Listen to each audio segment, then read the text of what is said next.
आपल्या शाळेसाठी सांस्कृतिक विभाग फार महत्त्वाचा आहे आणि या विभागाचं काम चांगल्या पद्धतीने होण्यासाठी कमी वेळामध्ये कमी खर्चामध्ये आपल्याला अहवाल जपून ठेवणं तितकंच गरजेचं आहे. तुमच्यासमोर सादर केलेला जो अहवालाचा नमुना आहे तो मी स्वतः तयार केलेला आहे.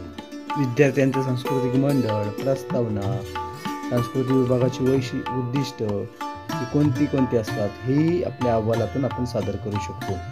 प्रत्येक कार्यक्रम झाला की आपण त्याचा अहवाल ठेवणं तितकंच गरजेचं आहे, कारण कोणीही जरी शालेय तपासणी करण्यासाठी आलं तर आपण निश्चितपणे आपले अहवाल दाखवू शकतो आणि हे कार्यक्रम झालेल्याचा भक्कम असा तो पुरावा आहे. म्हणून वर्षभरामध्ये जेवढे कार्यक्रम होतात त्यांचे अहवाल जर एकदमच आपण काढून ठेवले आणि फक्त फोटो आणि ठराविक माहिती लिहिली तर आपल्याला काम सोपं होतं. आपल्याही अध्यापनाच्या गडबडीत काही वेळा राहून जातं. तेच काम अतिशय सोप्या पद्धतीनं कमी वेळात आपण करू शकतो. धन्यवाद.